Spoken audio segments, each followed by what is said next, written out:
준비하라는 보이스카우트의 구호이다. 보이스카우트 규범에는 여러 변형이 있는데 그 중에는 스카우트 대원이 신뢰, 충성, 도움, 친절, 예의, 친절, 순종, 쾌활함, 절약, 용기, 청결, 존경과 같은 자질을 보여야 한다고 명시되어 있다.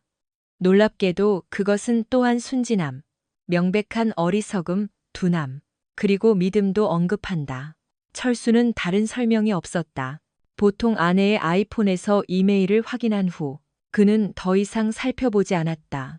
그녀가 잘 아는 습관이었고 따라서 추가적인 보안 조치를 무시했다. 보이스카우트로서 그는 다른 사람의 사생활을 존중했지만 아내인 영희가 몇 주 안에 떠날 예정이었기 때문에 그녀가 이전에 언급했음에도 불구하고 그녀의 호텔 이름을 기억하기 어려웠다. 점점 더 잦아지는 그의 부주의에 대한 논쟁을 피하고 싶었기 때문이다. 다가오는 이별은 5년 전 결혼 이후 가장 긴 시간이 될 것이었다.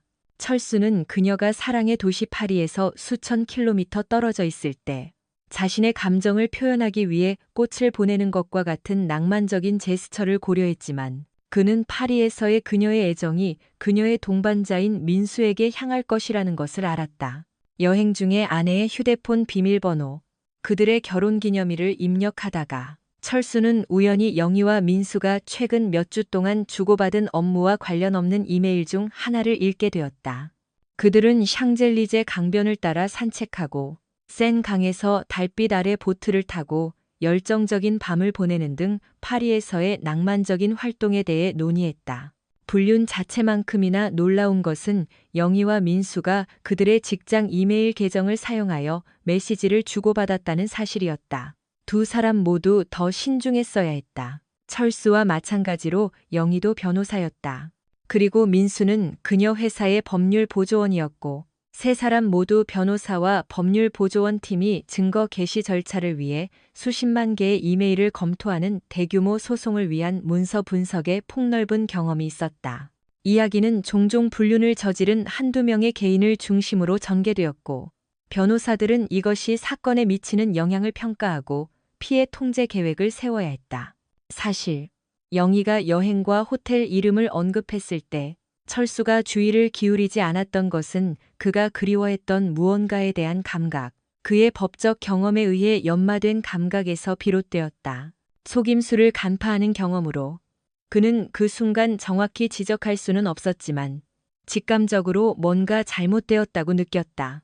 5년 동안 변호사로 일하면서 고객과 동료의 말을 듣는 것은 그의 인식 능력을 연마했다. 영희가 처음 여행을 언급했을 때 뭔가 이상했다. 앞으로의 중재 과정은 지루하기 짝이 없을 것이고 파리를 즐길 시간도 없을 것이라고. 그녀는 그를 쳐다보지도 않고 무심하게 이 말을 했고 그것은 그를 무시당한 기분이 들게 했다. 파리가 철수의 마음속에 특별한 자리를 차지하고 있다는 것을 알면서 그들은 영희가 철수는 그것에 대해 전혀 생각하지 않았다. 그는 그녀의 반응이 이상하다고 생각했지만 상황이 그렇게 나쁠 줄은 몰랐다. 그가 읽고 있던 이메일은 그의 심장에 큰 충격을 주었다. 전날 밤 민수의 메시지는 걱정 없이 더 많은 시간을 함께 보낼 수 있도록 철수를 없애자고 제안했다. 영희는 철수와 함께 있을 때 안전하다고 느끼지만 민수와의 비밀스러운 순간들을 즐긴다고 인정하며 답장했다. 이 폭로는 철수를 아프게 했고 그는 모든 서신을 자신에게 전달하고 증거로 이메일 교환을 인쇄하는 것 외에는 다음 단계에 대해 불확실함을 느꼈다. 경험 많은 변호사로서 그의 첫 번째 본능은 증거를 보존하는 것이었다. 이메일을 수집한 후 철수는 자신의 선택지를 고려하기 시작했다. 그는 행동하기 전에 신중하게 생각해야 한다는 것을 알았다.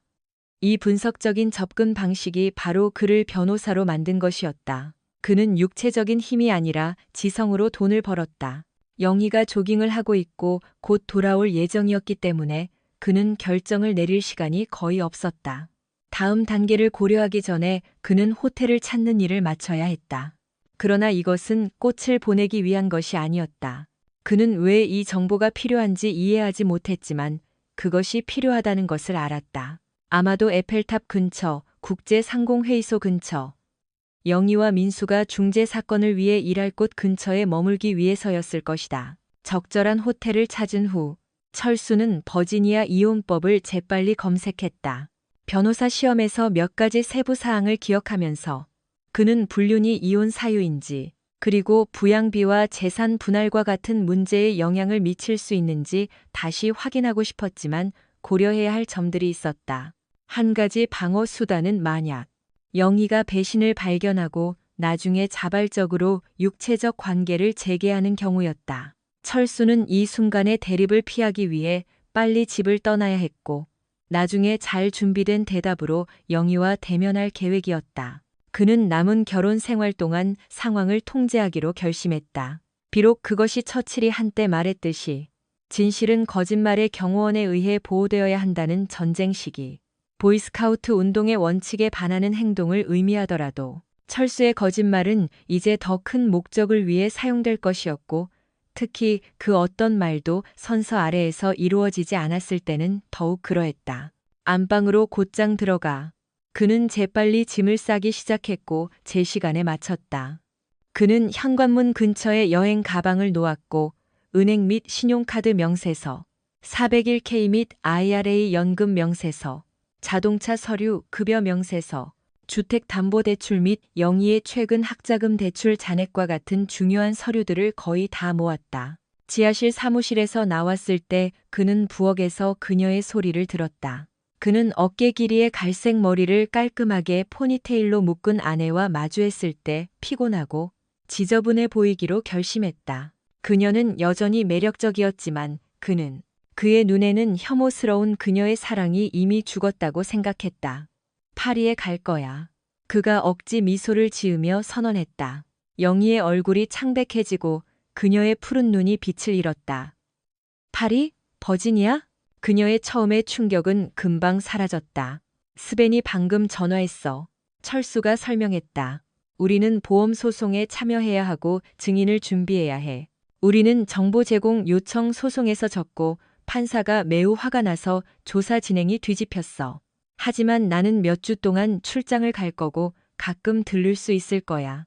안 됐네. 영희가 의미심장한 표정으로 대답했다. 아마 내 회사가 사람을 구하고 있을지도 모르지만 나는 너와 함께 파리에 가고 싶어. 철수가 대답하며 그녀의 얼굴에 스치는 불안감을 알아차렸지만 이내 그녀는 미소를 지었다. 이력서 보내줘. 아마 우리가 검토할 만한 적절한 경험이 있을 거야. 그것은 제스처였다. 영희의 법률사무소는 철수의 사무실보다 순위가 높았다. 아마도 약간의 죄책감으로 그녀는 그를 안으려는 듯이 다가갔지만 철수는 그녀가 다가오기 전에 사무실로 물러났다. 그녀를 때리는 이미지가 다시 그의 머릿속에 떠올랐고 그는 그것들을 억누를 수 있을지 확신할 수 없었다. 위층으로 돌아가 영희가 물었다. 그의 저녁 식사 취향에 대해. 나는 머물 수 없어. 가는 길에 뭐 좀 사 먹을 거야. 스벤이 나를 급하게 보내야 해. 그가 부엌 주위를 분주하게 돌아다니며 말했다. 영희는 그가 여행 가방을 들고 나갈 때 약간 걱정스러운 표정으로 그를 문까지 따라갔다. 그녀는 그에게 작별 키스를 하기 위해 몸을 기울였다. 미안, 오늘 아침에 감기 기운이 있는 것 같아. 목이 좀 아파. 알레르기일 수도 있지만 너한테 옮기고 싶지 않아. 영희는 그가 짐을 싣는 동안 그를 차까지 따라갔다. 언제 돌아올 수 있어? 아마 파리 후에 로아노크에 도착하는 건 금요일까지일 거야. 그리고 그 다음 주에는 볼티모어로 갈 거야. 아마도 점점 더 의심이 많아져서 그는 그녀가 그의 부재가 그녀에게 어떤 예상치 못한 기회를 가져다 줄 수 있는지 생각하는 것처럼 시선을 피하는 것을 보았을 때 그녀의 머릿속에 떠도는 생각들을 알아차릴 수 있다고 생각했다. 작별 인사를 손흔들며 그는 진입로에서 후진했다. 그는 그가 단지 바쁘고 토요일 전화 때문에 짜증이 났다고만 생각하기를 바랐다. 그의 연기력은 바닥났지만 그는 여전히 의심했다. 그녀는 민수를 집으로 초대할 계획이었다. 철수는 근처에 카페가 있는 쇼핑센터로 차를 몰았다. 다른 많은 변호사들처럼 그는 자신의 생각을 기록할 때 명료함을 찾았다. 커피를 마신 후 그는 할 일 목록을 적기 시작했다. 잠시 멈추고 그는 화해에 대해 전혀 생각하지 않았다는 것을 깨달았다. 그것은 계획에조차 없었다. 오직 복수만이 문제였고 문제는 어느 정도까지인가였다. 전화벨 소리가 그를 방해했다. 번호를 알아보지 못하고 그는 서둘러 대답했다. 네. 그가 말했다. 뷰포드 씨, 저는 샘 그레인저입니다. 우리는 만난 적이 없지만 바로 본론으로 들어가겠습니다. 인터넷에서 당신 번호를 찾았습니다. 저는 낡은 집을 사서 저택으로 교체하는 일을 전문으로 합니다. 이것이 논란의 여지가 있다는 것을 이해하지만 사람들은 돈을 받으면 보통 마음이 부드러워집니다. 그레인저가 빠르게 말했고 철수는 집이 낡은 것이 아니라 매우 아늑하다고 말할 겨를도 없이 거의 반응하지 못했다. 나는 당신 집을 사서 철거하고 싶습니다. 그레인저가 계속했다. 나는 또한 상업 중심지를 제안했지만 건설 진행, 특히 군 허가와 관련해서는 예측하기가 매우 어렵습니다. 저는 거래를 신속하게 마감하여 이익을 얻고 그렇게 할 수 있다고 믿습니다. 만약 당신과 당신 아내가 집을 팔고 싶다면 매우 유리한 가격을 제시하겠습니다. 철수는 영화 속 그린치 캐릭터처럼 비웃음을 참으려 애썼다. 영희가 결혼 직전에 그들의 집을 골랐기 때문이다. 비록 낡은 농가 스타일의 집이었지만 숲과 졸졸 흐르는 개울에 인접한 매력적인 정원이 있었다. 주요 고속도로와 가까운 위치에도 불구하고 사생활 보호와 조용함을 제공했다. 그녀를 정말로 설득한 것은 안방 창문 맞은편 마당에 있는 나무집이었는데 그녀는 그것이 아이들을 위한 이상적인 공간이라고 상상했다. 한편 철수는 저렴한 가격과 지하철 주요 주차장에서 차로 20분 거리에 있다는 점, 그리고 직장까지 기차로 30분이 더 걸린다는 점에 이끌려 이 지역으로의 이주가 매우 편리했다. 그레인저 씨, 저는 앞으로 며칠 동안 자리를 비울 예정이라 부동산 접근이 보장되지 않을 수 있습니다. 샘이라고 불러주세요. 내부를 점검할 필요는 없습니다. 말씀드렸듯이 매우 낡았고 외부 조사는 이미 마쳤습니다. 일요일 아침에 만날 수 있을까요? 물론이죠. 아내가 바빠서 아내의 위임장으로 거래를 마무리할 수도 있습니다. 일정은 문제가 되지 않습니다. 필요한 서류를 제공하겠습니다. 철수는 주소 사본을 만들고 계획이 점차 형성되는 것을 상상하기 시작했다. 영희는 자신의 보이스카우트에게 안심했을까? 그녀는 베이든 파월경의 스카우트 원칙, 즉 은밀함, 교활함, 자신감이 그의 이동 기술의 기초가 되었으며 매복을 포함한 군사 정보 전술과 유사하다는 것을 전혀 몰랐다. 그녀는 너무 늦을 때까지 무슨 일이 닥칠지 예상하지 못했지만 첫 번째 단계는 정찰이었다. 그는 빈 커피 잔을 테이블에 내려놓고 차로 향했다. 전화번호를 비공개로 설정하고 전화가 연결되자 프랭크라고 물었다. 프랭크 베리는 기업 법률 분야에서 5년 동안 사설 탐정으로 일했다. 철수는 또한 어려운 상황에 처한 사람들의 법적 문제를 돕기 위해 자원봉사를 우선시했다. 이것은 의미 있는 삶을 살고자 하는 그의 신념과 일치했으며 그의 일상 업무에서는 얻을 수 없는 법정 경험을 제공했다. 그의 로스쿨 동창 중 한 명이 의붓아버지가 아내의 딸을 성적으로 학대했다는 혐의를 받는 논쟁적인 이혼 사건에서 프랭크의 지원을 제안했다. 경찰의 미온적인 반응이 실패했을 때 프랭크의 증거는 그 남자가 석방되게 했다. 이혼 절차를 서두르며 철수가 프랭크에게 발견한 것을 알리자 그가 물었다. 당신 아내가 오늘 밤 우리 침대에 그를 데려올 거라고 생각해요? 그녀가 정말 그렇게 오만할까요? 그녀는 매우 오만해졌어요. 로스쿨 반에서 두각을 나타냈고 자신이 틀릴 수 없다고 믿어요. 제가 직접 처리하겠습니다. 당신의 도움에 빚을 졌어요. 리베라 이혼 사건은 제게 상당한 긍정적인 관심을 가져다 주었고 제 전화는 계속 울렸어요. 고마워, 프랭크. 철수가 덧붙였다. 아, 그리고 뒷마당에 나무집이 있는데 유용할지도 몰라. 그 창문은 안방으로 바로 연결되고 그녀는 보통 커튼을 열어도 예전에는 그게 나를 불편하게 했지만 이제는 그녀가 즐기는 것은 무엇이든 받아들이는 법을 배웠어. 어두워진 후에 숲을 가로질러 개울을 건너면 그곳에 갈 수 있어. 울타리나 개는 없어. 반대편에 주차 공간이 있는 서비스 도로가 있어. 고마워. 괜찮다면. 집에 드나드는 사람을 감시하기 위해 집 앞을 향해 5개 카메라를 숨겨둘 생각이야. 훌륭해. 그리고 이혼 절차를 진행하고 있는 거지? 이혼을 하려는 거지? 네, 그래요. 알았어. 해리가 선서 진술서와 보고 절차를 좋아한다는 거 알아. 내 말이 맞다면 우리는 곧 진실을 알게 될 거야. 다음으로 철수는 해리에게 전화했다. 이거 로스쿨 동창회 모임이랑 관련된 거야? 철수야, 나 그들 기금에 기부하라는 전화를 5통이나 받았어. 아니, 널 고용해야 해. 영희가 불충실했고 그에게 통보한 후 소송을 제기하고 싶어. 해리가 대답했다. 내일 와. 일요일이지만 나는 여전히 사무실에서 처리할 서류가 좀 있어. 그러니 그냥 진행하자. 불륜은 용납할 수 없다는 것을 이해한 것 같네. 프랭크는 불륜에 대한 설득력 있는 증거를 수집했다. 과제는 공정한 재정적 합의를 협상하는 것이 될 것이었다. 그녀도 유명한 법률 사무소의 변호사이기 때문에 반대하고 지연시킬 충분한 능력이 있을 거야. 게다가 그녀 회사의 동료들은 내가 처리하게 놔두라고 조언하고 있어. 철수가 말했다. 나는 우리가 이것을 문명적으로 해결할 수 있다고 믿어. 그래서 당신은 그녀에게 모든 수단을 동원하지 않을 거라는 거네. 하지만 이해해. 내가 제안하는 것을 보자. 그의 마지막 전화는 교묘함이 필요했다. 안녕, 매기. 철수야. 전화기 반대편의 침묵은 깊었다. 매기, 너한테서 소식을 들으니 정말 좋네, 자기야. 그 모든 세월이 지난 후에 무슨 생각을 하는 거야, 철수? 그 모든 시간 후에 내 도움이 필요해. 나는 영희가 내 비서인 줄 알았는데. 영희에 관한 일이야. 그녀는 좋지 않은 일을 했어. 충격적이네. 믿기 힘들어. 바보. 이 모든 것이 따옴표 안에 있다는 거 알아차렸어? 최근에는 감정적으로나 육체적으로나 너를 지원할 수 없었어. 나는 다른 사람과 데이트하고 있어.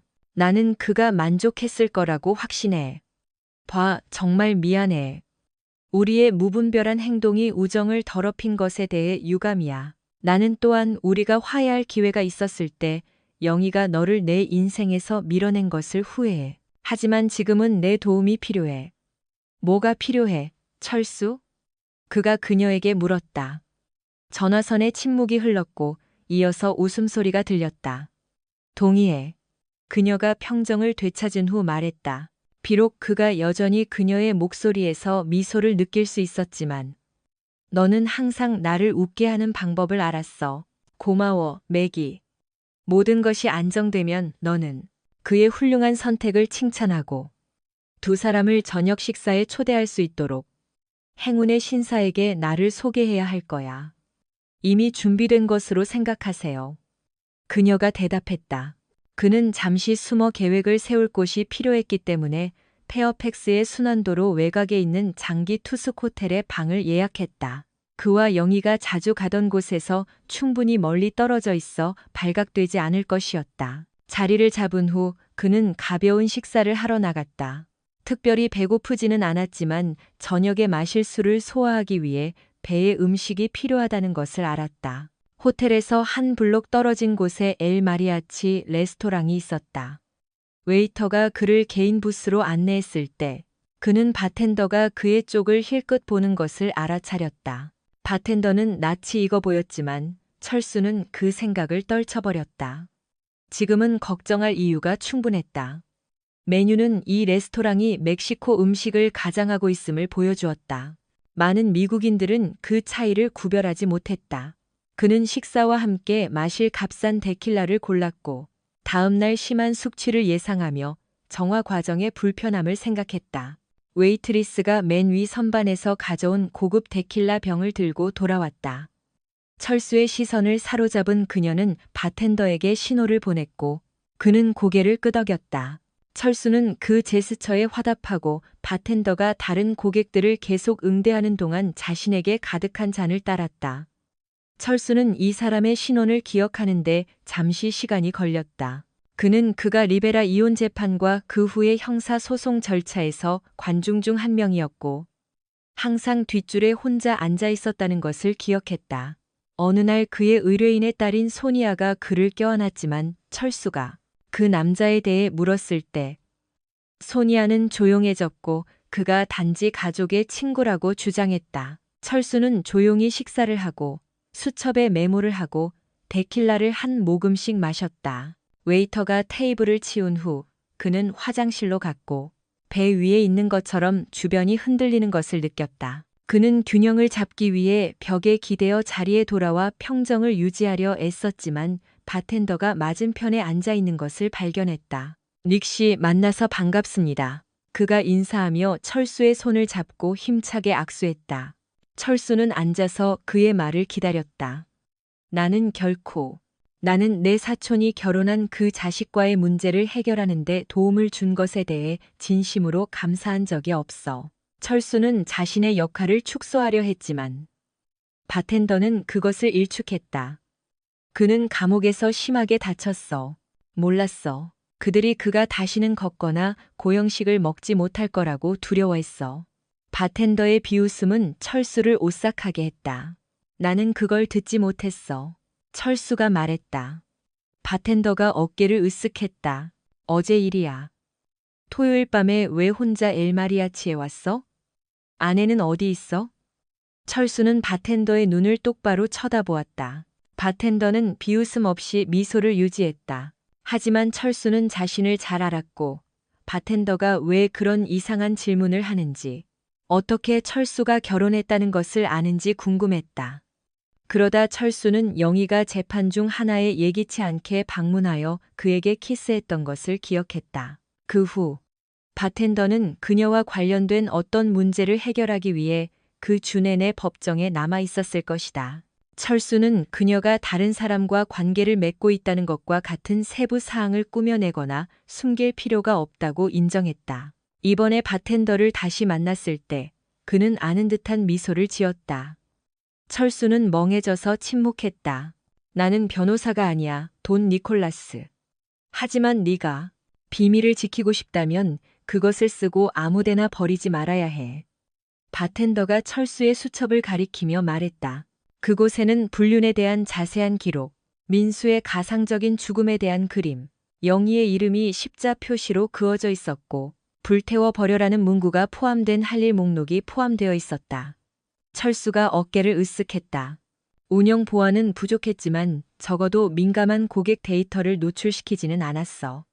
네 상황에 처한 어떤 남자라도 자신의 욕망에 대해 숙고해야 해. 정말 원하는 게 뭐야, 닉시? 부 외에는? 그것이 궁극적인 복수가 될 거야. 철수는 망설이지 않았다. 나는 그녀의 코가 부서질 때까지 때리고 싶고, 그녀의 두 눈이 모두 멍들 때까지 그녀의 얼굴을 때리고 싶어. 그녀는 아름다운 얼굴과 표현력 있는 눈을 가지고 있어. 나는 그것들을 지워버리고 싶어. 바텐더의 미소는 더 넓어졌고, 이어서 킥킥거림과 고개를 저었다. 내 친구, 내 생각은 합리적이지 않아. 잔인한 복수를 추구하는 사람들은 보통 감옥에 갇히게 돼. 너는 그런 일이 일어나기를 원하지 않을 거야. 물론 내 고객을 방문하는 동안 일어난다면 모를까. 그렇지? 그는 멈추고 철수를 교활하게 쳐다보았고 그는 고개를 끄덕였다. 하지만 아마도 내가 너를 도와줄 수 있을 거야. 네가 내 사촌이 어려운 상황에 처했을 때 도와줬잖아. 그녀는 내 도움을 청할 수도 있었지만 여러 가지 이유로 거절했어. 그런데 네가 개입해서 문제를 해결했잖아. 철수는 끼어들려 애썼다. 네, 그는 프랭크에게 증거를 수집하게 했지만 나머지 일은 경찰에게 맡겼다. 철수는 또한 그의 회사 동료, 전 미국 보조 검사에게, 공소 검사에게 교묘하게 연락하여 형사 사건이 제대로 처리되도록 했다. 철수는 그의 의뢰인과 함께 철수는 공소 검사로부터 마땅한 존경을 받았고 그녀의 남편이 유죄 판결을 받은 후 이혼은 형식적인 절차였다.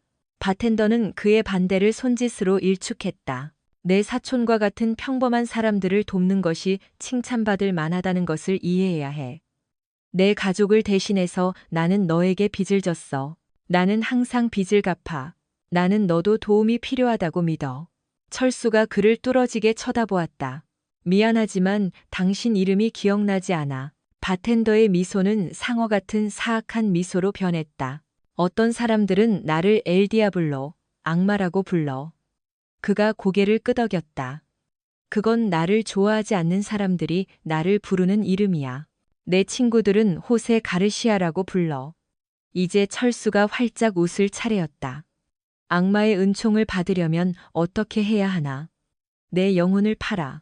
엘 디아블로의 미소는 사라지고 철수의 표정은 진지해졌다. 솔직히 말해서 너는 변호사야. 너는 영혼이 없어. 그의 미소가 다시 나타났고 정중한 제스처를 보였다. 전문적인 예의라고 생각하세요, 닉 씨. 이제 당신 주소, 아내 이름, 그리고 그녀의 일상 스케줄만 알려주세요. 당신 계획은 뭐야? 몇 가지 아이디어가 있지만 모르는 게 약이라는 말을 들어봤어? 나는 네가 계속 모르고 상황을 지켜보는 것이 좋다고 생각해. 앞으로 몇 달 동안 당신의 행방에 대해 우리가 연락을 유지할 수 있도록 일회용 전화기를 하나 사서 바에 전화번호를 남겨두고 이 장소를 피하는 것이 최선이야. 철수는 사설 탐정을 고용한 것. 영희가 프랑스로 떠날 때까지 머물겠다는 의도. 그리고 그녀의 여행 일정에 대해 엘 디아블로에게 알렸다. 엘 디아블로는 파리의 호텔을 알아보았지만 그 출처는 비밀로 했다. 한 가지만 묻겠습니다, 닉 씨. 화해나 용서의 희망은 없나요? 자비는 듣고 싶지 않아요. 마음이 바뀌었어요. 그런 다음 엘 디아블로는 철수의 눈을 똑바로 쳐다보았고 그의 미소는 사라지고 그의 표정은 엄숙해졌다. 철수는 그의 시선을 유지하고 심호흡을 하고 감정을 억누르기 위해 멈췄다. 앞길은 분명했다. 그는 신뢰와 충성을 무엇보다 중시하는 소박한 가치를 지닌 남자였다. 그들은 그의 결혼 생활을 떠났다. 영희는 그의 마음속에 스위치를 켰고 사랑을 증오로 바꾸었다. 시간과 성찰로 그는 결국 무관심해질 것이라는 것을 알았지만 그 순간은 아직 오지 않았다. 아무도 말하지 않았다. 엘 디아블로가 그를 안심시켰다. 알았어. 아무것도 걱정하지 마. 웨이터가 음식을 가져왔다. 빌 디아블로는 그녀를 손짓으로 보내버렸지만 철수에게 후한 팁을 주도록 허락했다. 그는 또한 철수에게 데킬라 한 병을 가져가도록 허락했지만 천천히 마시라고 경고했다. 다가오는 전투에는 맑은 정신이 필수적이었다. 어떻게든 철수는 일요일 아침에 적당한 시간에 가벼운 숙취로 깨어났다. 그는 오전 10시에 해리의 법률 사무소에 도착했고 프랭크가 이미 와 있는 것을 발견했다. 미안, 철수. 프랭크가 말했다. 그녀는 분명히 내 침대에서 그놈이랑 섹스했어. 네가 나한테 전화한 지 이 시간 후에 그가 거기에 있었고 내가 오늘 아침에 떠날 때도 아직 거기에 있었어. 나는 고품질 영상을 얻었어. 너한테 사본을 만들어줬지만 아마 보고 싶지 않을 거야. 해리가 끼어들었다. 아마 보지 말아야 할 거야. 걱정 마. 철수가 대답하며 프랭크에게서 DVD를 받았다. 요약해줘. 프랭크가 계속했다.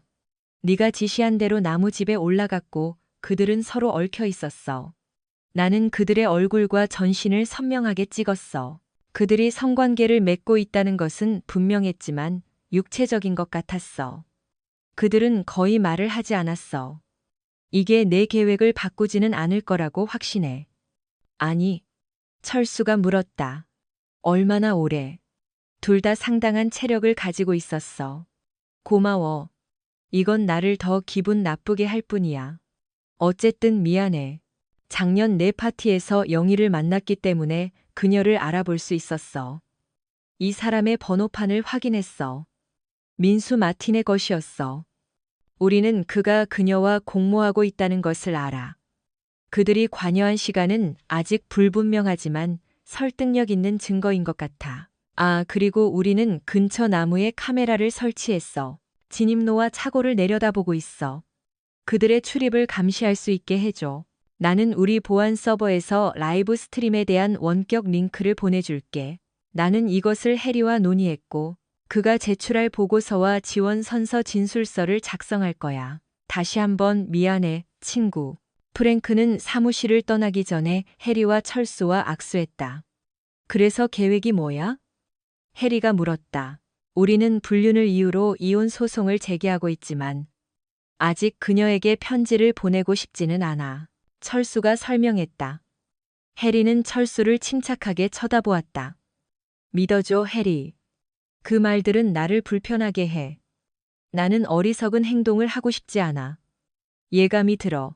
네가 생각하는 것보다 더 순조롭게 진행될 거야. 철수가 안심시켰다. 해리가 얼굴을 찡그렸다. 월요일 오후에 법원이 문 닫기 전에 이 서류를 제출하고 사건 번호를 알려주면 나머지는 내가 처리할게. 하지만 기억해. 철수, 나는 형법에 능숙하지 않아. 알았어. 그리고 네가 공경에 처하면 나는 너를 보석으로 빼줄 수 없어. 하지만 네가 놀랄 수도 있어. 철수가 떠나며 농담했다. 그의 다음 목적지는 샘 그레인저와의 만남이었다. 이 만남은 철수가 집을 담보 대출보다 1억 원 더 높은 가격에 팔 수 있다는 것을 알게 되었기 때문에 매우 효과적이었다. 영희는 철수가 거래를 완료하는 데 필요한 모든 서류를 가지고 즉시 돌아오겠다고 약속했을 때 기뻐했을 것이다. 철수가 샘의 사무실을 떠날 때 그는 휴대폰을 흘끗 보았는데 메시지나 전화가 없었다. 그녀는 여전히 민수와 바쁜 모양이었다. 철수는 이것을 상사인 스벤에게 전화하여 2주간의 긴급 휴가가 필요하다고 알릴 기회로 삼았고 그렇지 않으면 사직하겠다고 말했다. 스벤은 당황했지만 양보했고 현재 상황에서 철수의 중요한 역할과 그들의 일시적인 사업 감소를 깨달았다.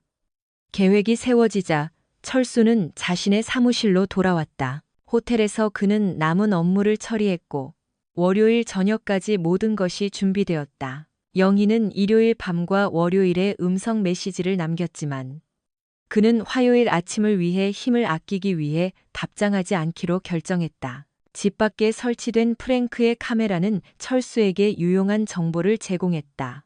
민수는 월요일 밤에 거기에 있었고 일요일 저녁부터 월요일 아침까지 거기에 머물렀다는 사실에 근거하여 그는 오전 8시경에 떠날 가능성이 있었다. 철수는 영희가 오전 8시 30분경에 집을 떠나기 직전에 출근했다. 정확히 7시에 철수는 현관문을 열고 외쳤다. 자기야, 나왔어. 위층에서 갑작스러운 소리가 그의 주의를 끌었고 곧이어 영희가 목욕 가운을 입고 계단을 내려왔는데 그녀는 혼란스럽고 놀란 표정이었다. 자기야, 놀랐네. 그녀가 말하며 즐거운 척하려 했지만 불안, 거의 공포에 가까운 감정을 숨기기 어려웠다. 금요일까지 안 올 줄 알았는데 내 전화 안 받았잖아. 미안. 철수가 즐겁게 대답했다. 알잖아.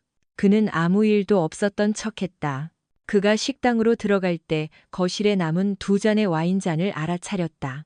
영희는 문가에 머물며 다음 단계를 생각하고 민수가 숨어 있을지도 모르는 위층으로 그가 올라가지 못하게 할 방법을 고민했다. 문을 두드리는 소리가 그녀를 놀라게 했다. 문 좀 열어줘, 자기. 철수가 물었다. 그동안 그는 식탁 위에 서류를 정리하며 바쁜 척했다. 영희는 가슴을 펴고 문을 열었고 아마도 이혼 서류를 든 남자를 기다리고 있었을 것이다. 하지만 놀랍게도 그곳에는 매기가 있었다. 예고 없이 들어와 그들을 간단히 인사했다. 영희는 매기가 식탁에 앉아 서류 가방을 여는 것을 호기심 어린 눈으로 지켜보았다. 미안해, 자기. 철수가 시작했다. 하지만 내가 언제 다시 방송에 나갈지 확신할 수 없어서 알잖아. 네가 위임장을 업데이트하지 않고 해외여행을 가는 건 상상할 수 없었어. 알잖아. 혹시 모를 재정적 또는 의료적 긴급 상황에 대비해서. 그리고 지난 주말에 잠시 짬이 나서 우리 둘 다 여행 중이라서 지금이 이걸 처리하기에 좋은 시기라고 생각했어. 서둘러서 미안해. 그가 덧붙이며 후회하는 척했다. 이분은 누구세요? 영희가 관자놀이의 옥신거림이 가라앉은 후 매기를 가리키며 물었다. 이분은 매기예요. 철수가 분명히 말했다. 영희는 안도의 한숨을 쉬었다. 매기는 공증인이야. 철수가 설명했다. 너는 정말 내 착한 소년이야. 항상 준비가 철저하네. 그녀가 앉으며 밝은 미소로 말했다. 비록 그녀의 눈은 여전히 경계심으로 가득했지만 그게 내 천성이야, 자기. 그가 말하며 영희에게 펜을 건네고 서류를 정리했다. 그녀 앞에 화살표가 있는 깃발이 서명해야 할 위치를 가리키고 있었다. 원한다면 서류를 검토해도 돼. 나는 너를 믿어. 영희가 밝은 미소로 대답하며 그녀 앞에 놓인 모든 서류에 재빨리 서명했다. 철수는 그녀가 그렇게 하기를 속으로 기도했다. 그의 운명이 그것에 달려 있었기 때문이었다. 하지만 사람들이 말하듯이 행운은 용감한 자에게 미소를 짓는다. 영희가 각 문서를 건네자 철수는 공증을 위해 매기에게 그것들을 주었다. 뷰포드 부인 사진이 있는 신분증 있으세요? 매기가 영희에게 물었다. 그녀가 지갑을 가지러 식탁에서 일어났을 때 매기와 철수는 짧은 시선을 교환했다. 웃음을 참으려 애쓰며 영희는 운전면허증을 테이블 위에 놓았다. 매기는 휴대폰으로 사진을 찍고 그녀의 공증 장부에 세부 사항을 기록했다. 영희는 커피를 권했지만 철수와 매기 모두 정중하게 거절했다. 매기는 장부에서 문서 공증을 마쳤고 철수는 모든 것을 개별 폴더에 정리했다. 영희의 시선은 여전히 기대에 차 있었고 철수의 다음 움직임을 기다리며 다음 단계를 위한 전략을 세우고 있었다. 매기가 떠나며 짐을 정리하고 영희가 말했을 때 철수에게 미소를 지었다. 영희의 주의가 다른 곳으로 옮겨지자 기회를 잡았다. 철수는 영희에게 해야 할 회의 전화가 있다고 알리고 그것을 하기 위해 지하실 사무실로 물러났다. 영희는 이제 민수를 은밀하게 내보내고 철수가 그의 은신처에서 다시 나타나기 전에 그의 모든 흔적을 지울 시간이 있다는 것을 알고 안도의 한숨을 쉬었다.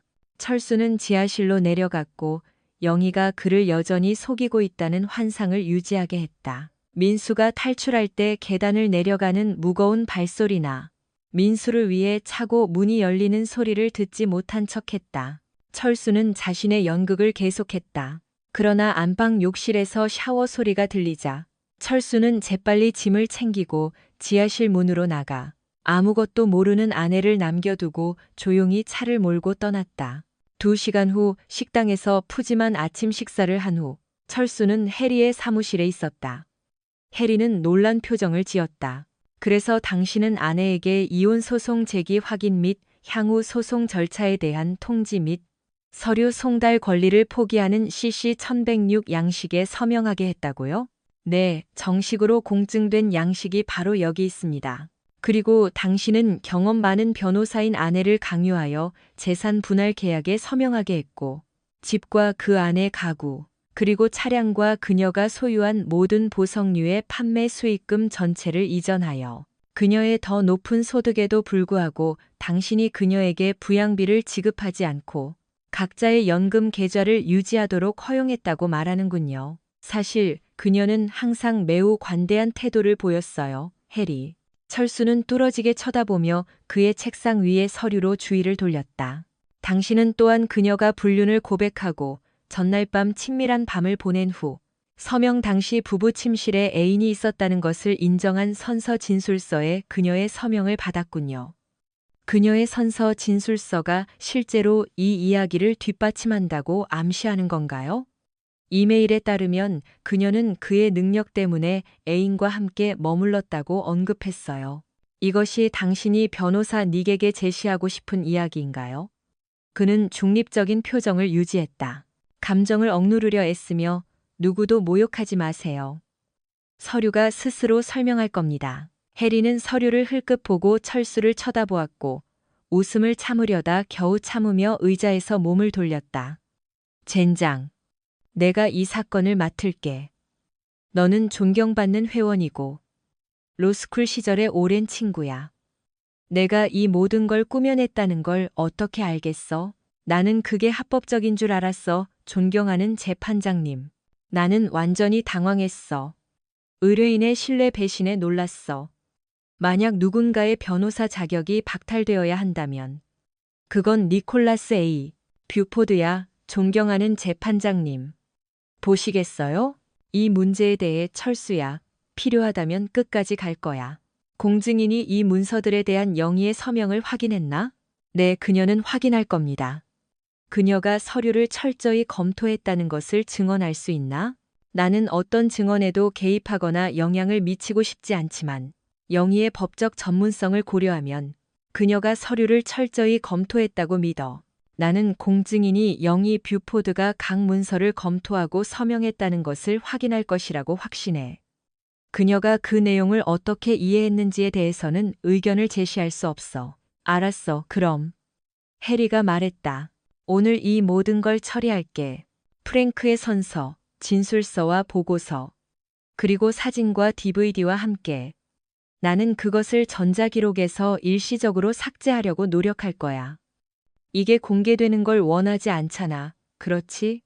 철수 영희가 대답했다.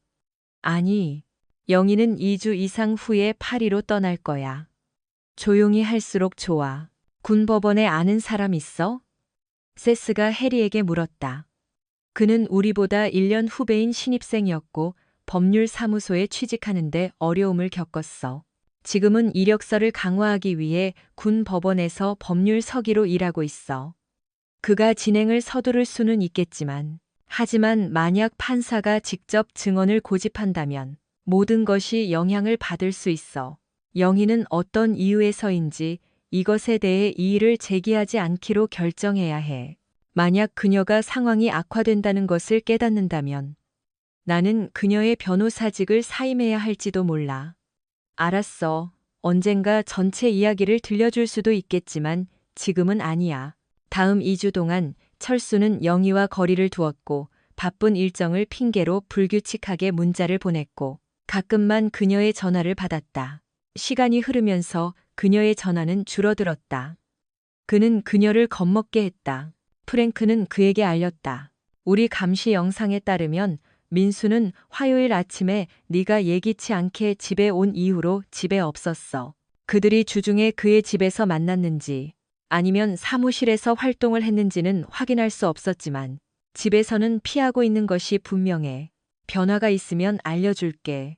유일한 변화는 철수가 필요하다고 생각하는 재정 서류를 수집하기 위해 영희가 떠났다는 것을 알게 된 후 조용히 집으로 돌아온 것이었다. 그는 또한 샘 그레인저와 계약을 마무리했다.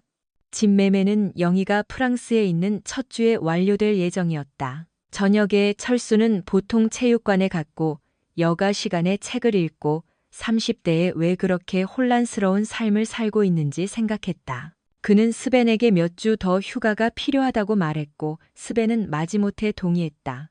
그녀는 다시 집에서 너와 함께 생활을 즐기고 있어. 프랭크가 토요일 영희의 파리 여행 일주일 전에 그에게 알렸다. 미리 알려줘서 고마워. 철수가 무심하게 대답했다. 그는 집을 떠날 때 그 침대 시트를 파는 것보다 불태우는 것이 낫다는 것을 알았다. 그때 철수는 프랭크가 제공한 비디오를 다 보았고 민수의 매력을 알게 되었다. 철수보다 몇 살 어린 민수는 역기를 들기 전에 거울 의식으로 유명한 체육관 단골이었다. 그 외에 민수는 특별할 것이 없었지만 철수가 전혀 바라지 않는 피상적인 이상형을 구현했다. 알아차리기도 전에 영희는 그토록 기대했던 파리 여행을 시작했다. 프랭크의 동료 한 명이 그녀를 공항까지 미행했고 그녀가 유럽으로 떠날 때까지 기다렸다. 소식을 듣고 철수는 집에 들어가 거실에 있는 영희의 옷을 모아 짐을 쌌다. 다음 날 에미엘스는 영희의 옷을 포장하여 창고로 보냈고 철수의 가구는 그가 집 청산 전문가인 샘 그레인저의 도움으로 임대한 아파트로 옮겨졌다. 철수는 집이 비워진 후 쉽게 가구를 팔았다. 철수는 마지막 임무를 수행하기 전에 마지막으로 한 바퀴 돌았다. 그는 영희의 결혼 앨범과 웨딩드레스를 꼼꼼하게 모아 나무집 아래의 화덕에 넣었다. 인화성 액체를 붓고 불을 붙인 후 그는 추억이 재로 변하는 것을 지켜보았다. 화재 후 철수는 비디오가 많은 세부 사항을 포착한 것에 만족했다. 추가된 각 사진은 그들이 함께한 시간에 대한 생생한 추억을 선명하게 묘사했다.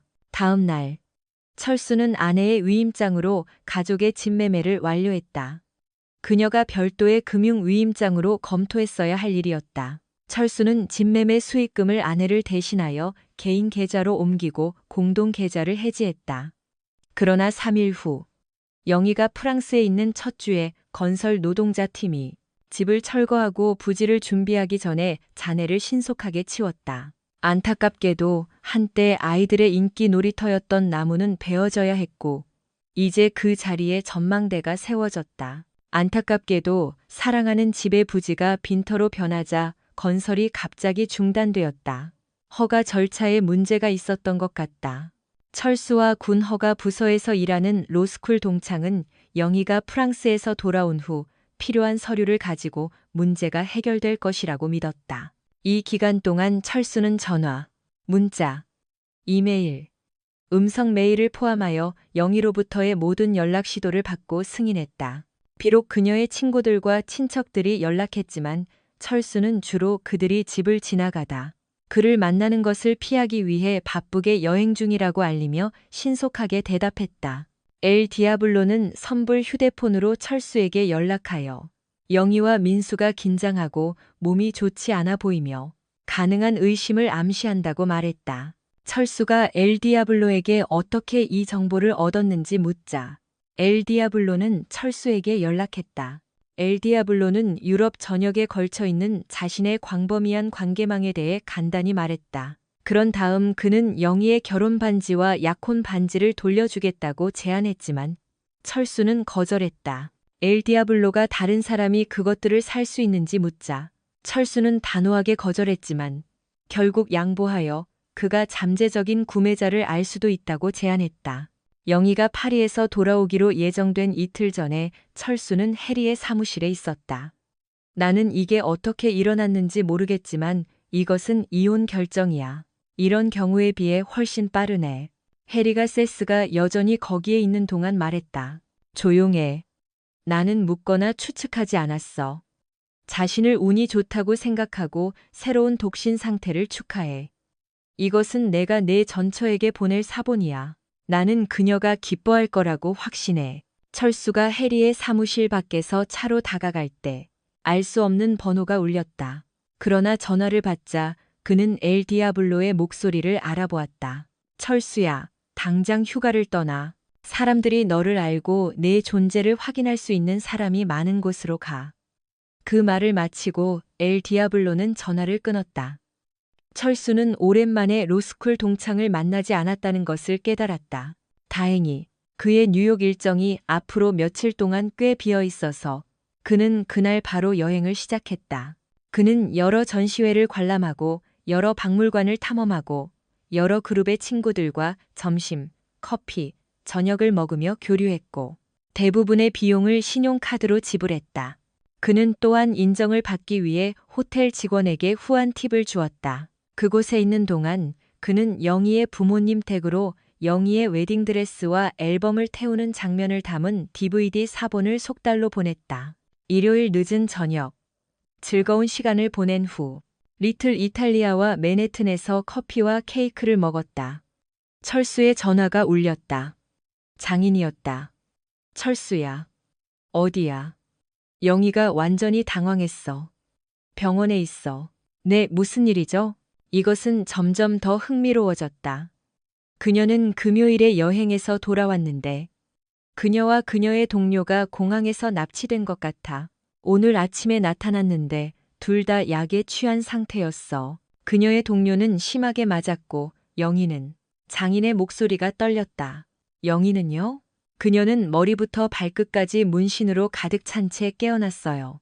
끔찍한 문구가 새겨진 문신들이었고 그녀가 깨어나 이 광경을 보자마자 가면을 쓴 남자가 들어와 그녀의 코를 때려 부러뜨렸어요.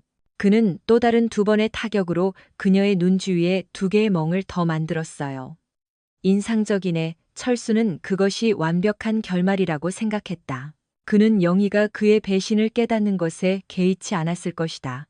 마치 그녀가 그들의 결혼 생활에서 그를 배신했던 것처럼. 만약 그가 얻었다면 영혼도 그럴 가치가 있었다. 그 소식을 들으니 유감입니다. 지금은 시외에 있습니다. 제가 뭘 해드릴까요? 철수는 전화기 반대편에서 놀라움을 느낄 수 있었다. 너는 그녀의 남편이야. 그녀는 내 아내야. 더 이상 아니에요. 이혼했어요. 법원이 지난주에 절차를 마무리했어요. 그녀는 함께 여행하던 남자와 바람을 피우고 있었어요. 뭐라고? 어떻게? 무슨 일이 일어나고 있는 거야? 모르겠어요. 철수는 자신이 너무 잔인하다는 것을 알았지만 신경 쓰지 않았다. 비디오가 있어. 원한다면 그녀가 다른 남자와 나와가 아닌 그런 짓을 하는 장면을 담은 사본을 보내줄 수 있어. 전화기 반대편에 침묵이 흘렀다. 철수는 장인이 심장마비를 일으켰는지 궁금했다. 우리는 그녀와 끝났어. 그러니 그녀를 집으로 데려가야 해. 그녀는 더 이상 내 책임이 아니야. 이제 네가 했잖아. 그의 장인이 외쳤다. 나는 수요일부터 이혼을 축하하기 위해 뉴욕에 있었어요. 들어봐요. 당신이 속상한 건 이해하고 영희가 빨리 회복하기를 바라요. 하지만 더 이상 할 얘기가 없는 것 같아요. 그는 즉시 전화를 끊었다. 철수는 도시 생활의 압박이 너무 견디기 힘들어졌다는 것을 깨달았다. 그는 스벤에게 직설적으로 이메일을 보내 그와 회사가 지옥에나 가라고 말했다. 인터넷을 빠르게 검색하자 소호의 REI 매장이 있다는 것을 알게 되었고, 철수는 영희가 등산을 좋아하지 않았기 때문에 새로운 등산 및 캠핑 장비를 장만하게 되었다. 이것은 철수가 영희와 다시 연결될 기회였다. 기술에 대한 그의 지식 덕분에 호텔은 합리적인 비용으로 그의 짐을 친절하게 보관해 주었고, 그는 상황이 안정될 때까지 자연에 몰입하기 위해 아다라크 산맥으로 모험을 떠날 수 있었다. 다행히 그는 캐나다로 가기로 결정할 경우를 대비해 여권을 가지고 있었고, 실제로 다음 8주 동안 그렇게 했다. 처음에 철수는 거의 그의 휴대폰에 신경 쓰지 않았다. 미친 듯한 비명과 울음소리와 같은 메시지가 쇄도하여 그는 누군가 그의 전처의 휴대폰을 가로챈 것처럼 생각했다. 모든 것을 볼 수 없어서 그는 몇 개의 메시지만 듣고 나머지를 읽었다. 나머지와 함께 이상한 이메일 무수를 삭제했다. 분명히 그녀의 계정이 해킹되었고 모든 것을 읽는데 시간을 보내는 것은 불가능해 보였다. 철수는 메시지 뒤에 있는 문제 있는 여성이 그녀가 절실히 필요로 하는 도움을 찾기를 바랐다. 8주 후 철수는 프랭크와 해리를 만나 술을 마셨다. 문제를 명확히 하기 위해 그들이 자리를 잡은 후 해리가 시작했다. 나는 내게 이혼 결정을 내린 직후에 우리의 변호사 의뢰인 관계를 종료했어. 등기 우편으로 너를 통보했는데 아마 내 이메일을 확인하지 않았을 거야. 철수가 인정했다. 꽤 격렬한 폭풍이었지, 친구. 해리가 말했다. 프랭크가 덧붙였다. 열대성 폭풍에 더 가까웠어. 나는 전적으로 지지해. 정말 많은 혼란이었어. 해리가 법원을 비우고 다른 잔을 주문했다. 프랭크가 사건의 세부 사항을 이야기하기 시작했다. 그래서 월요일 아침에 전 뷰포드 부인이 부모님과 함께 예전 거주지에 도착했어. 우리는 아직 외부 카메라를 제거하지 않았었어. 빈터를 보자 그녀는 완전히 무너졌고 울음을 터뜨리며 태아처럼 웅크렸어. 절정은 그녀가 쇼핑몰에서 유아처럼 발로 차고 비명을 지른 것이었어. 그날 오후에 노동자 팀이 도착했을 때 그녀는 뺨을 맞고 코가 부러져 붕대를 감은 채 멍든 눈에도 불구하고 또다시 분노를 터뜨렸어. 해리가 이야기를 계속했다. 그날 오후에 그녀는 자신의 유명한 회사의 몇몇 변호사들과 함께 내 작은 사무실에 위협적으로 쳐들어왔어. 예약이 없었기 때문에 나는 그들을 25분 동안 기다리게 했어. 나는 내 글록이 장전되어 있고 책상 위에 놓여 있는지 확인했어. 버지니아 법에 감사해. 기다린 후에 그들은 모두 내게 소리를 지르며 긴급 청원에 대해 논의했어. 변호사의 불만과 법정 모독 절차. 나는 그녀의 얼굴 전체에 있는 문신에 신경 쓰지 않기가 어려웠다는 것을 고백해야 해. 눈에 잘 띄도록 빨간색과 파란색으로 새겨졌어. 집중력을 되찾은 후 해리가 계속했다. 나는 그들의 공격성에 정확한 문제에 대해 물었고 어떤 허위 진술이 있었는지 물었어. 그들은 멈추고 시선을 교환했어. 그래서 나는 그들에게 그들의 전처가 불륜을 저질렀다는 혐의를 둘러싼 논쟁에 대해 물었어. 모두가 그것을 확인했어. 그런 다음 나는 그들이 뷰포드 부인을 기다리는 동안 준비했던 비디오를 틀었어. 그들에게 그녀의 이미지를 보여주면서 그녀가 결혼 침대에서 남편 외에 다른 사람과 성관계를 맺고 있다는 것은 명백했어. 그들은 전체 사건 파일을 철저히 검토하지 않았어. 해리가 계속했다. 그러자 그들은 모두 당황했어. 영희는 네가 설명할 기회조차 주지 않았다고 소리치기 시작했고, 나는 네가 이유에 관심이 없고 그냥 행동했다고 대답했어. 그녀는 평정을 되찾고 내가 집을 팔기로 동의한 적이 없다고 주장하기 시작했어. 그녀는 내가 그녀의 결혼 앨범을 태운 이유에 대해 의문을 제기했고, 나는 앨범이 그녀의 개인 소지품이기 때문에 그녀에게 보여주었고, 집 매매를 허용하는 특정 위임장이 포함된 위임장 사본도 보여주었어. 나는 또한 그녀에게 개인 소지품 처분에 대한 재량권을 부여하는 재산 분할 계약을 보여주었고, 그녀가 옷을 유지하게 된 것이 행운이라고 상기시켜 주었어. 나는 그녀가 문서에 대한 자신의 서명을 이에 제기하는지 물었고, 비록 그녀가 그것이 자신의 서명이라고 인정했지만, 그녀는 여전히 내용에 동의하지 않았다고 주장했어. 그런 다음, 나는 그녀의 방어 주장이 그녀가 서명한 것을 읽지 않았다는 것에 근거하는지 물었어. 나는 그녀에게 만약 그녀가 법정에서 어떤 것을 반박한다면 신문 과정에서 겪게 될 조사를 상상해 보라고 제안했어. 이때 그녀는 조용해졌어. 나는 또한 그녀가 서명 당시 위층에 애인이 있었다는 것을 확인하는 그녀의 서명된 선서 진술서를 언급했고, 이것이 정확한지 물었어. 그런 다음, 그녀는 의식을 잃었어. 그녀와 함께 있던 사람들은 그녀를 소생시키려 했지만 나는 구급차를 불렀어. 비록 그들이 그녀를 병원으로 데려가라고 주장했지만 그녀는 거절했어. 그러나 그녀는 문신과 그녀의 남자친구가 폭행당한 것에 대해 소리치기 시작했어. 해리가 덧붙였다. 나는 이 문제들이 너와 아무 관련이 없다고 분명히 했어. 내가 아는 한 너도 자리를 비웠었으니까. 나는 아마도 민수가 그가 관계를 맺고 있던 다른 여자의 남편을 자극했거나 누군가 영희가 그를 훔쳐가고 있다고 느꼈을 것이라고 제안했어. 나는 그들에게 어떤 형사 사건이라도 페어팩스 경찰서에 신고할 수 있다고 알렸어. 그런 다음 상황은 더 흥미로운 방향으로 흘러갔어. 해리가 계속했다. 그들은 여전히 재심 신청과 비슷한 조치에 대해 논의하고 있었어. 그때 나는 그날 아침 일찍 메시지를 받았다고 알렸어. 익명의 이메일에는 네가 파리 여행을 떠나기 전에 내 침대에서 영희와 민수가 성관계를 맺는 장면을 담은 여러 비디오 링크가 포함되어 있었어. 메시지는 영희가 아는 모든 사람에게 이 비디오를 퍼뜨리겠다고 위협했고, 너와 철수는 전혀 모르고 그것을 막을 수 없다고 주장했어.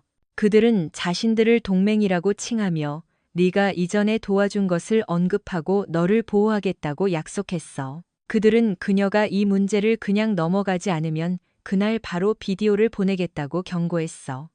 너 이거 알고 있었어? 나는 자리를 비웠었어, 해리. 그런 다음 그들은 떠났고 나는 그들로부터 아무 소식도 듣지 못했어. 그 이후로 법원에서 아무런 사건도 없었다. 프랭크가 이야기를 계속했다. 아마도 그들이 경찰에 연락했을 거야. 몇몇 형사들이 왔으니까. 그들은 비디오 사본을 요청하고 보고서를 작성했지만 그 후 그들의 관심은 줄어들었어. 영희와 민수 모두 세부 사항을 제공할 수 없었어.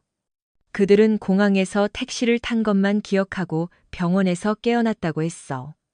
영희는 자신이 CD 호텔 방에 있다는 것을 알았고 의료 처치를 받기 전에 폭행당했다고 했어.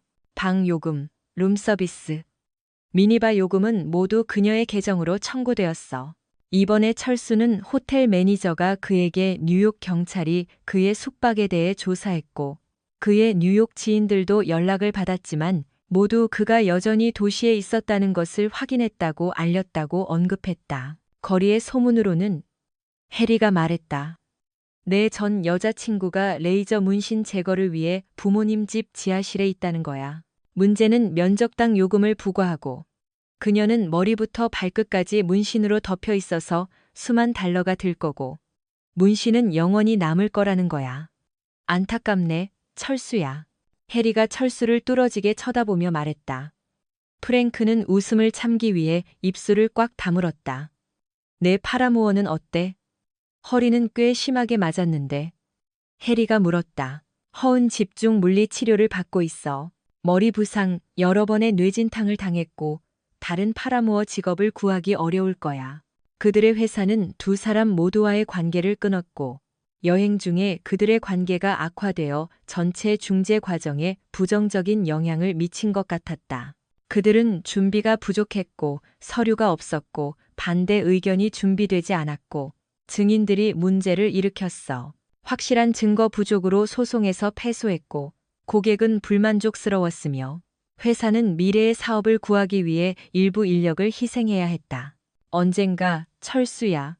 네가 이 모든 일을 어떻게 처리했는지 밝혀야 할 거야. 프랭크가 제안했다. 무엇을 처리해?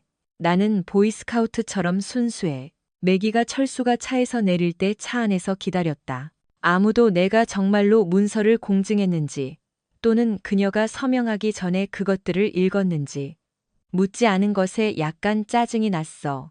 나는 그녀가 각 문서를 철저히 검토하는 것을 목격했다고 증언할 준비가 되어 있었지만 그녀가 얼마나 많은 시간을 할애했는지는 추정할 수 없었어. 저녁 먹으면서 얘기하자. 나는 너와 내 남자친구에게 나를 도와주고 자유를 되찾아준 것에 대해 빚을 졌어. 매기가 그를 돌아보며 철수가 주차장에서 후진할 때 선글라스 너머로 쳐다보았다. 남자친구는 없어, 바보야. 철수는 갑자기 말을 멈추고 그녀의 눈을 똑바로 쳐다보았다. 절대적으로 맞아. 이제 조용히 하고 나를 집으로 데려가서 꽤 길고 지루한 회개 과정을 시작하게 해줘. 물론이지. 철수가 활짝 웃었다. 하지만 먼저 우체국에 들러야 해. 뭐 하러? 옛 친구에게 카드를 보내려고. 철수가 카드를 꺼내며 대답했다. 보이스카우트 상징이 인쇄된 글러브 박스에서. 나는 그녀에게 이제 안전하다고 느끼는지 물어볼 거야. 안전.